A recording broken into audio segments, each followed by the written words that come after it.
Welcome to another episode of Two Old Geeks Talking.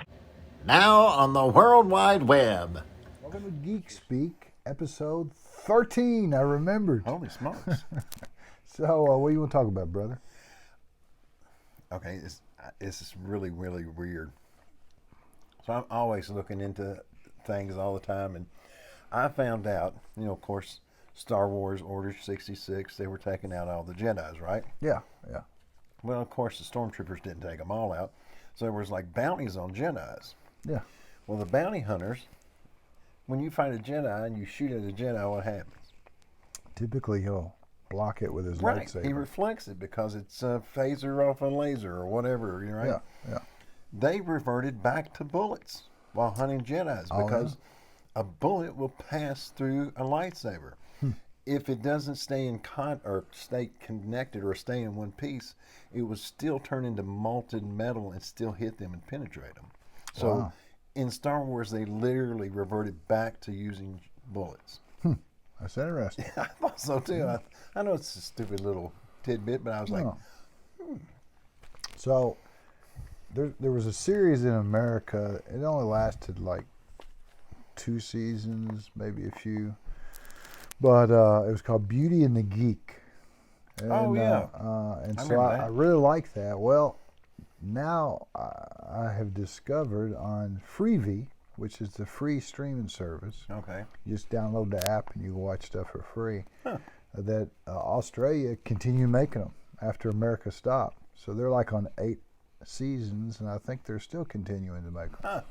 But so I've been watching those, and the premise of the show, for those that don't know, is they take a group of really geeky men and they take a group of really attractive women, and they put them together, and they have to do different tasks, and somebody gets voted off every week, similar to Survivor.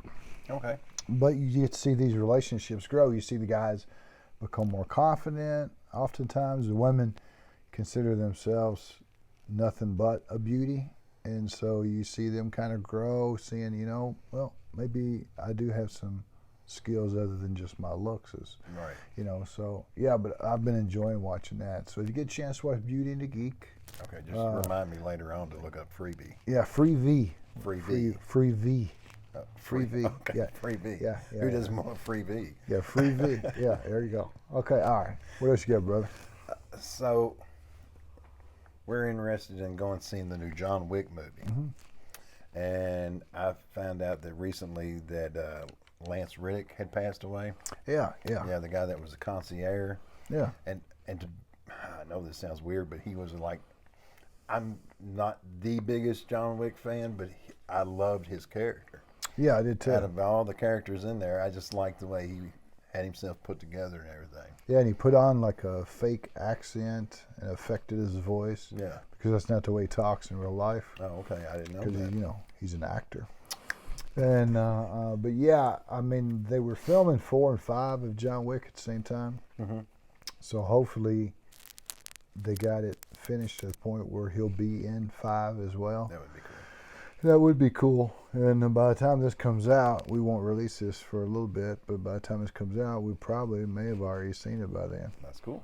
We'll have to do another Geeks.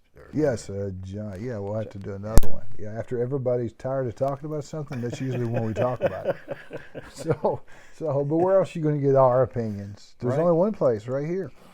But so I finally got to see She-Hulk. We'd seen the trailer. And we talked about it in a former Geek Speak. Well, I watched the entire series. Oh, really? And yeah, and to be honest with you, all of it was good except for like the last episode. Now, I thought you were kind of upset because she just was so natural to her powers. Well, there was a lot of feminist stuff shoved into She-Hulk, but they're feminists in real life. So having a superhero who's a feminist didn't really throw me at all. Okay. But the show was balanced. They didn't have all smart women, all dumb men. That's what you typically have. They had smart men, dumb men, smart women, dumb women. It was really balanced. And Tatiana, or whatever her name is, that did the acting, great actress. Now, wasn't she like CG most of it? I mean, No, I mean, no. There was a whole lot where she was just Jennifer Walters. But I mean, when they did do the CG, was it really? What's the word I'm looking for? Did it really capture emotion, capture? You know, it didn't bother me. You know, I'm a guy that was raised with the old Ray Harryhausen stuff. And okay, yeah. really bad CGI, so Right. I don't pay a whole lot of attention to. I mean, there's good CGI, bad CGI. She-Hulk certainly wasn't good CGI, but it didn't throw me. I mean, it's a superhero movie. You know, I didn't expect Avatar quality in a TV series, but she did good about pushing the fourth wall. But they kind of went overboard on that. She actually crawled out of the Disney app and went and talked to the writers of the show at the last episode, and I felt like the writers just done that so they could have their faces on the show. Right. But yeah, it kind of ran off the rails the last episode, which is a shame because up to that point, you know, despite everything I'd heard about it being the worst Marvel series that Disney Plus had come out, I didn't have a problem with it. Plus, good. it had Daredevil in his yellow costume, Oh. and he had some interaction between him and Jennifer Walters, and the Matt Murdock that's portrayed in She-Hulk isn't your brooding, broken down Netflix Matt Murdock. It's more the when he first started, when they first created the Daredevil character, they made him like a Peter Parker. You know, he was a wisecracking, young, Okay. optimistic, and it wasn't Was it the same actor?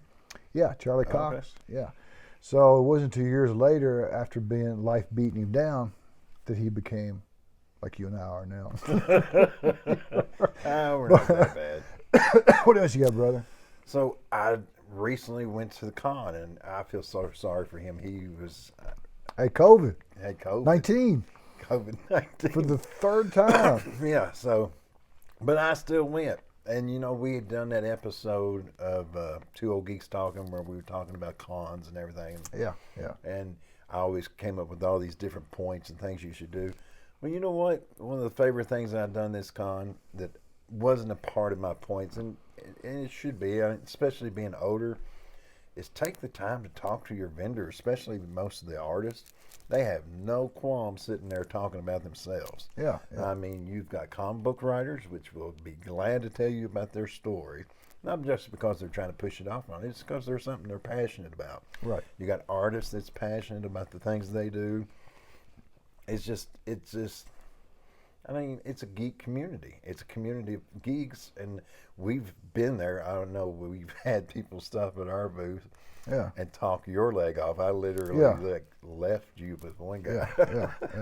And, you know, I don't mind that. I mean, it's nice to meet somebody that's passionate about something that you're passionate about. Right. And even when they're passionate about something that you're not, you kind of get caught up in their enthusiasm. Yeah. You had a guy that was a big Miles Morales fan, and, Oh, yeah? and he talked for an hour over Miles Morales. And I wouldn't walk outside to see Miles Morales, other than telling him to get out of my yard. So, but anyway, so you know, I'm a big Werewolf fan. Yeah. So we actually had an entire video on Werewolf. So it Right. was a Halloween special. Well, Marvel come out with a Werewolf by Night movie. Oh. And it was very stylistically shot. It was Is this recent? black. Yeah, it came out in just this past Halloween. Oh, okay.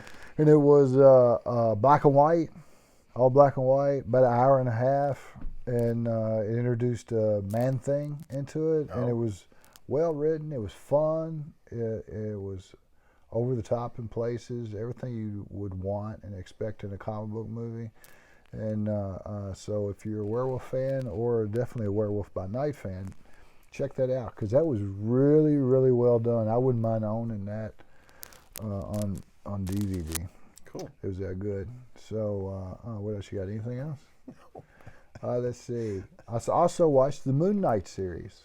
Oh, there was a lot of Moonlight cosplayers at the con. Yeah, Moon Knight's real popular as far as cosplay now. And the thing is growing up, I never read Moon Knight. So that was just one of those heroes. You can't read them all. You can't buy them all. Right. And so that was just one that slipped through the cracks on me. I was familiar with him. As a matter of Yeah. fact, Werewolf by Night, his first appearance is in a issue of Moon Knight. And but but I never had been a Moon Knight fan. He gets his power from Egyptian gods, and he's got these split personalities. And but the series is the guy that played Poe Dameron. I can't think of his name. Oh yeah, And I know who you're talking about. the sequel trilogy, but he was in there, and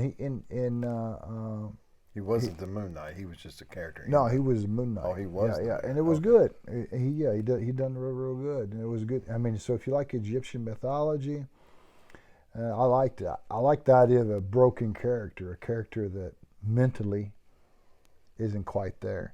You don't want all your characters to be the same, Right. you know.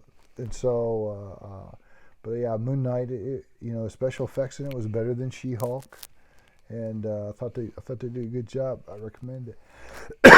Anything else? Okay, keep going. I'm almost done. I think I'm going to make it. So I've been doing a comic book recommendation, each Geek Speak, Right. for the last few. Going to continue that. And what we're looking for is the comics that are well drawn, comics that are cheap, and comics that have good story. You're blocking your pretty face. So this is called Dead Run. It's a post-apocalyptic comic. Think Mad Max meets the Transporter. Remember that old Jason Statham movie? Yeah. And but yeah, it ran 4 issues, maybe 6 issues. I can't remember. The story had a beginning, had an ending, and you can pick them up for like $2.50 on mycomicshop.com. Come out in 2009 from Boom Studios. I've probably read this one a half dozen times. Every once in a while, I'll just pick it up and reread it. Okay. But it's a real. You like post-apocalyptic stuff too? Yeah. It's real good, real imaginative. I wish they would pick it up. See, that's For the a thing. movie. I love it when you have a genre, like either zombies or post-apocalyptic, and everybody throws their own twist to it. Yeah. I had a friend that wrote zombie books, and the way he explained it was like nothing I'd ever heard. His name was Josh Gass. Y'all can find his books on, I believe, Amazon. Yeah. And dude, great writer, and I love it when somebody can take something like post-apocalyptic and just make it their own, and make it say, okay, I could see that working Yeah. or falling apart. Okay, man. I'm done. You done? I'm done. All right.